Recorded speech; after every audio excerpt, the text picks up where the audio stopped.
아마 대체로 오늘 오후 한 4시 반에서 5시 아니면 조금 시간이 못한 걸리니까 5시 반 요 언저리가 되면 최고위원과 그리고 당대표 결국 초미의 관심사는 당대표가 누가 되느냐인데 사실상 투표는 이미 끝났습니다. 오늘 현장에서 투표는 없습니다. 그러니까 이미 다 투표 끝나서 이제 개표함을 열어서 수를 세고 누가 당선되는지를 발표하는 그 절차만 오늘 남아있는 그러니까 축제만 남아있는 상황인데 여러분 아시다시피 과연 관심의 초점은 결국은 이렇게 말씀드릴 수 있습니다. 한동훈이냐 한동훈의 한판 승부냐 아니면 절반 후 2차 승부까지 가느냐 이렇게 말씀드릴 수 있는 이유는 일단 여론조사 지지가 그렇다는 것 추이도 그렇지만 만약에 오늘 투표가 이루어지면 이렇게 함부로 말씀 못 드리죠. 이게 혹시라도 투표에 영향을 미칠 수 있으니까. 그런데 아까 말씀드린 것처럼 이미 투표가 끝났다. 투표함은 이미 봉해졌다. 이제 열고 계산하고 개표한 다음에 발표하는 일만 남았다. 그게 지금으로 봐서 약 한 6시간에서 7시간 후에 발표가 되는 겁니다.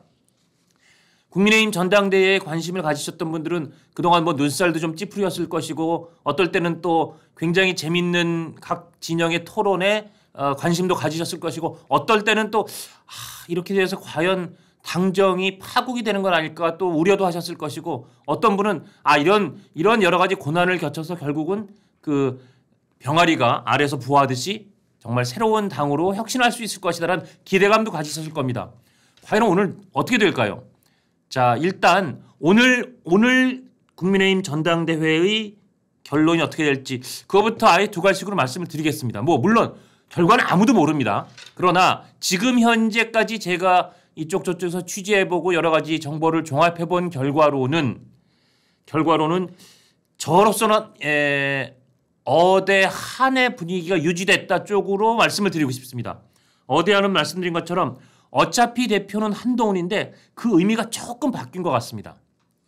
어차피 대표는 한동훈, 이건 한동훈이 대세론이다. 한동훈 후보가 결국은 어차피 될 수밖에 없는 정도로 상당히 앞선다. 그리고 많은 사람들이 한동훈 후보를 지지한다라는 의미가 녹아 있었다면 제가 의미가 좀 바뀌었다는 어대한은 어쩔 수 없이 대표는 한동훈이라는 분위기가 감지된다는 겁니다. 그러니까 지금 특히 막판에 초반에는 이제 원희룡 후보가 서로 네거티브 특히 원희룡 후보가 먼저 네거티브의 여러 가지 공격을 던지고 그거를 받아치는 과정에서 두 사람 사이에 상당히 뜨거운 논전이 때로는 관심으로 때로는 그 눈살을 찌푸림을 야기시켰다면 막판에는 나경원 후보와의 전선이 형성됐었죠. 그래서 특히 맨 마지막 부분에 있어서는 소위 그 패스트트랙의 공소 취소를 나경원 당시 전 원내대표가 당시 한동훈 법무부 장관에게 부탁을 했다는 이야기를 한동훈 후보가 함으로써 정말 이게 일파만파 벌어졌었고 저도 사실 이거는 한동훈 후보가 전략적으로 실수한 것 같다. 이건 실책인 것 같다는 말씀 드린 바 있는데 뭐 여러 가지 그런 조언을 들었는지 한동훈 후보가 바로 사과를 했었어요. 그런데 결국 그 다음 날 다시 SBS 토론에서 나경원 후보에게 제가 개인적으로 부탁한 겁니까? 언성을 높이는 그 나경원 후보에게 네 이렇게 한 4-5차례 어떤 사람은 7차례까지 했다는데 이 과정에서 다시 한번 불거져서 이게 한동훈 후보의 막판표를 깎아먹을 것이고 그래서 어대한의 분위기가 깨졌고 그래서 어쩌면 1차 투표에서 결정이 안 되고 그래서 어쩌면 2차 투표를 가서 그렇다면 반환표가 결집이 돼서 그 결집된 반환표 때문에 극적인 역전승이 벌어지지 않을까? 그래서 오늘 23일에 승부가 나는 게 아니라 28일 날 극적인 역전 승부가 나지 않을까라는 관측도 있었습니다. 예, 맞습니다. 그런데 현재까지 감지되는 분위기로는 오늘 어대한 약간 바뀐 어대한 어차피 한동훈 후보를 지지한다 쪽보다는 그래도 다른 대안이 없지 않느냐. 당이 만약에 한동훈 후보가 아니라 다른 후보가 된다면 이 당의 여러 가지 생명력 그리고 이게 처져 있는 당에 새로운 활기를 불어넣을 수 있겠느냐 이런 우려까지 해서 아마 책임 당원들도 한동훈 후보에게 투표한 사람들이 좀 많은 것 같다. 그런 이야기들이 감지되고 있습니다. 물론 이거는 그냥 제가 말씀드리는 여러 가지 추측입니다. 당연히 원희룡 후보의 조직표 또는 막판에 한동훈 후보와 강력한 전선이 형성됐던 나경원 후보의 민심에서는 어떨 때는 나경원 후보가 원희룡 후보를 앞선다는 그런 여론조사도 있었고요. 또 나경원 후보가 일관되게 지금 이번 당대표의 전장은 원내여야 된다. 그래서 원내 당대표가 전투력이 뛰어나다. 원내 당대표가 될 수 있는 나를 밀어달라. 이게 먹혔을 수도 있죠. 그래서 원희룡 혹은 나경원 두 후보가 2위를 차지하면서 한동훈 후보의 과반수 유리를 저지하는 상황도 물론 가능합니다.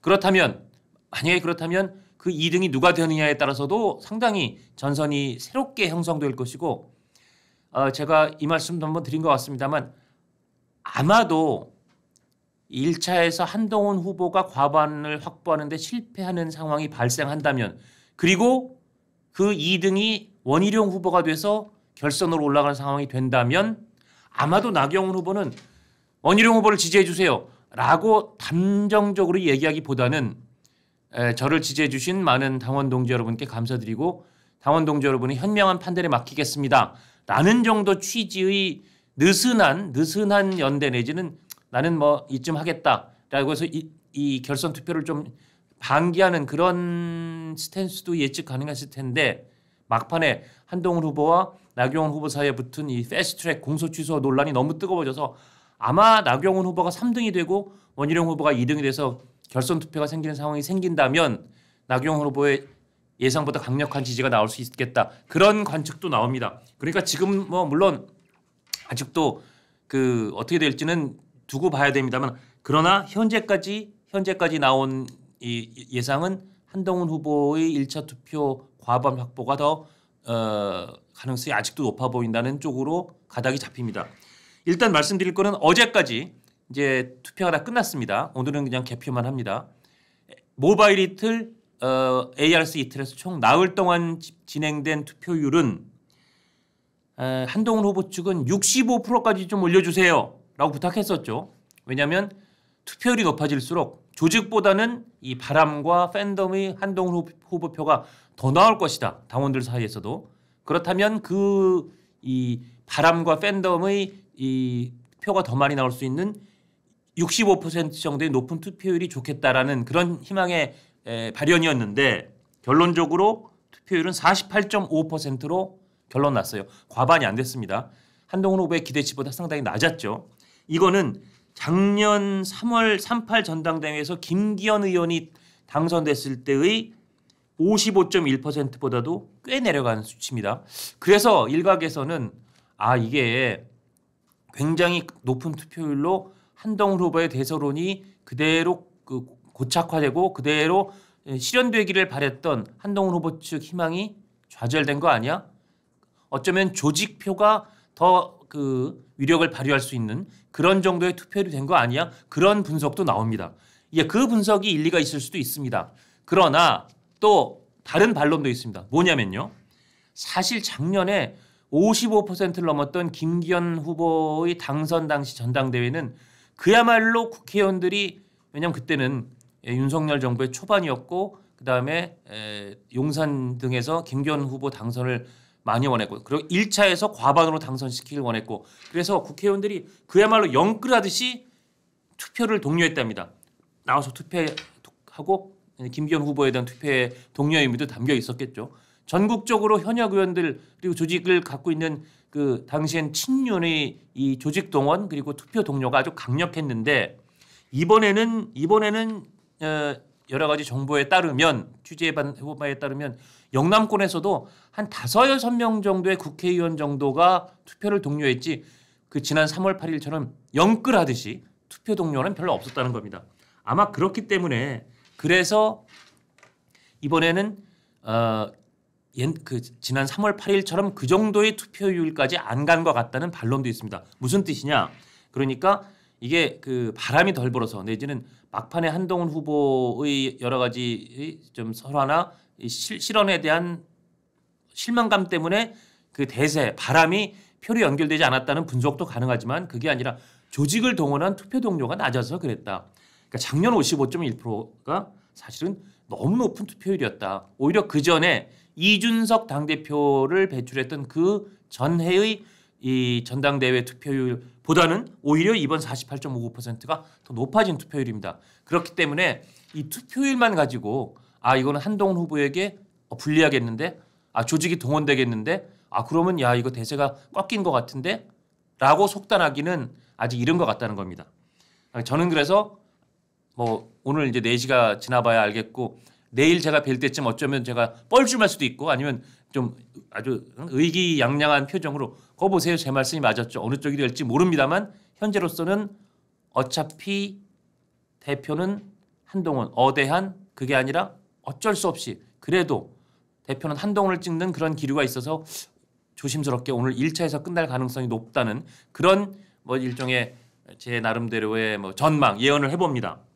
그리고요 또 하나, 사실 이 워낙 당대표 4명이 연륜도 있고 나름 다 스타 플레이어들이고 다 그 지명도가 있는 분들이고 뭐 팬덤 아니면 뭐 여러 가지 구력과 경력이 있고 또 상당히 명석하고 이런 분들이라 치고받는 싸움이 굉장히 뜨거웠죠. 눈살을 찌푸리게 하는, 그래서 자폭 전당대회다, 자해 전당대회다, 그런 이야기를 낳는 대목도 있긴 했지만 여기 가려 있긴 하지만 최고위원도 오늘 뽑습니다. 그리고 최고위원은 결선 투표 없어요. 오늘 딱 뽑고 끝납니다. 최고위원을 총 5명을 선출합니다. 일반 최고위원 4명, 그리고 청년 최고위원 1명 해서 총 5명. 이 5명이 이제 오늘 뽑히는, 내지는 오늘 못 뽑히면 5일에 뽑힐 당대표와 함께 그 최고위원, 그러니까 당 지도부를 구성하게 되는데, 이 최고위원도 중요합니다. 최고위원 관심이 좀 덜해서 이게 지금 최고위원이 중요하다는 거를 조금 잊으신 분도 계실 텐데 왜 중요한지 제가 물 한 잔 마시고 설명을 좀 드리겠습니다. 지금 최고위원회 총 한 8명 이렇게 출마했고, 여성 최고위원까지 그중에 1명 여성 최고위원 포함된 이런 분까지 있고, 청년 최고위원은 4명이 출마하고 있는데, 일단 최고위원이 왜 중요한지 말씀드리겠습니다. 이게 그 국민의힘 당원 당규가 개정되면서, 그러니까 당 지도부를 그 당 대표하고 그다음에 최고위원, 선출된 최고위원 5명 이렇게 그 플러스 여기에 이제 원내 대표, 그리고 뭐 정책위 의장 이렇게 해서 이제, 그리고 지명직 최고위원 이렇게 해서 당 지도부가 구성이 되는데, 당원 당규에 5명의 선출직 최고위원 중 그 4명 이상이 사퇴하면 지도부를 자동 해산한다. 그런 규정이 있습니다. 무슨 얘기냐? 지금 이를테면 한동훈 후보 같은 경우는 러닝메이트로 그 최고위원 중에서 2명, 청년 최고위원 중에서 1명을 사실상 지명해서 같이 뛰고 있죠. 만약에 이 5명이 선출되는 최고위원 중에 2명, 최소한 2명을 확보하지 못하면, 그렇다면 1명밖에 확보하지 못하면 나머지 4명이 비한이나 친윤으로 구성된다는 뜻이 되죠. 이렇게 되면 5명 중에 아까 말씀드린 것처럼 4명이 한꺼번에 난 최고위원 못하겠다라고 사퇴하면 지도부가 와야 되는 겁니다. 그러니까 이 5명 중에 최소한 2명은 한동훈 후보가 자기가 충분히 믿을 수 있는 그런 그 같은 우군, 동지를 넣어놔야 되는데, 그렇다면 지금 최고위원 판세가 어떠냐? 최고위원 아까 제가 8명 출마했다 그랬는데 여성이 1명 무조건 들어가게 되어 있습니다. 근데 여성은 이번에 1명밖에 출마를 안 했어요. 저희 뉴스 탐정에도 한 2번 나오셔서 저하고 참 좋은 얘기를 많이 들려주셨던 김민전 최고위원 후보, 김민전 의원. 김민전 의원은 그런데 친윤, 비교적 친윤계로 꼽힙니다. 최소한 친한은 아닙니다. 그렇기 때문에 한동훈 후보가 나의 우군, 언제든지 나와 뜻을 같이 할 동지라고 보기는 어렵습니다. 한석은 이미 친윤이 됐어요. 라고, 여성이 1명이니까. 그럼 4명 중에 이제 나머지 그 최고위원 중에서 이제 남성 최고위원이 되겠죠, 결국. 2명이 당선, 그 중에서 이제 그 3명이 되는 건데, 지금 누가 각축을 벌이고 있느냐? 친한계에서는 장동혁, 박정훈. 장동혁 이 의원은 저희 뉴스탐정에 나오셔서 여러분 아마 충분히 기억하실 겁니다. 그리고 친윤 계열에서는 김재원, 임요한, 이 2분이 지금 상당히 선두권에 있다고 여겨지고 있습니다. 그러니까 장동혁, 박정훈 친한, 김재원, 임요한 친윤, 이렇게 2대2의 그 대결 구도인데, 만약에 그중에서 물론 현재 장동혁 후보는 상당히 안정권이라는 말이 있고요. 그다음 친윤 후보 중에서는 김재원 후보가 상당히 또 지명도가 있어서 조금 우세하지 않냐. 그렇다면 박정훈, 임요한 후보 중에서 누가 과연 당선되느냐 이런 부분들을 봐야 되는데 만약에 장동혁 후보 한 명만 당선권에 넣어놓는다면 한동훈 후보 입장에서는 조금 마음이 불안해지는 거죠. 그다음 청년 최고위원도 선출 중에 하나인데 여기도 여러분 잘 아시는 그 사격 금메달리스트 진종호 의원이 지금 청년 최고위원의 친한계로 출마 중이고요. 그다음에 친윤계에서도 김은희, 김정식, 박상현 등의 최고위원 후보가 있는데 그러니까 이 세 사람은 친한계는 아닙니다. 이 중에 김정식 후보가 꽤 유력하게 진종호 후보와 경합하고 있다 이렇게 전해집니다. 결론적으로 최고위원회에서도 만약에 한동훈 후보가 대표에 당선된다 하더라도 말씀드린 장동혁, 박정훈 그리고 이 청년 최고위원 중에 진종호 이 세 사람 중에 최소한 두 사람은 당선시켜야 비교적 마음 놓고 당 지도부를 운영할 수 있는데 만약에 세 명 중에 만약에 한 명밖에 당선이 안 되거나 뭐 이런 상황이 생긴다면 한동훈 후보가 설사 오늘 당선되더라도 굉장히 위태위태한 약간 얇은 얼음판 박빙 위에서 걸어가는 듯한 그런 당 지도부의 운영을 할 수밖에 없다. 그런 상황입니다. 그래서 오늘 여당 전당대회를 보시는 그 관전 포인트는 물론 압도적인 관전 포인트는 아마 오늘 뭐 한 4시 반에서 5시 내지는 5시 반 요 언저리에 발표가 날 마지막에 발표할 당대표 결과겠지만 그 앞서 발표되는 최고위원회 누가 되느냐도 다시 한번 말씀드리면 장동혁, 박정훈, 김재원, 인요한 중에 누가 당선되느냐. 물론 저희 뉴스탐정에도 나오셨던 박용찬 후보를 비롯해서 뭐 김형대, 이상규, 함은경 이런 후보 중에서도 오늘 뜻밖의 선전으로 당선될 후보가 있을 가능성은 분명히 있습니다. 이미 지금 표는 다 던져져 있고 그러나 이제 아까 말씀드린 현재 3평에 따르면 그런 4명이 상당히 유력하다는 거고 청년 최고위원도 진종호, 김정식 두 후보 중에 누가 되느냐 주의 깊게 보시면 이번 전당대회를 관전할 때 굉장히 재미있는 포인트를 잡고 보실 수 있겠다 그런 말씀을 드리겠습니다. 자 그리고 오늘 여당 전당대회 끝나고 나면 앞으로 어떻게 될지 이 부분을 갖고도 사람들이 이제 많이 걱정과 또 전망을 내놓습니다만 오늘 조선일보 기사를 봐도 많은 이 국민의힘의 유력한 중진들 또 유력 정치인들이 감정의 골이 너무 깊어서 전당대회 끝나고가 더 걱정된다. 정말 당내 화합을 정말 특단의 대책으로 하지 않으면 상당히 어려워질 것 같다. 대통령과 만나서 잘 소통했으면 좋겠다. 이런 우려를 내놓고 있는데 제 생각에는 이게 아무리 골이 깊어졌고 뭐 자폭 전당대회였고 적들에게 야당의 먹잇감을 던져주는 전당대회였다 하더라도 누가 됐든 당대표가 선출되고 나면 그 당대표와 현 용산 대통령실 그리고 현 정부 그리고 현 원내 지도부와는 초반에는 기본적으로 화합하고 힘을 합치고 의기투합하는 양상이 전 안 나올 수 없다고 봅니다.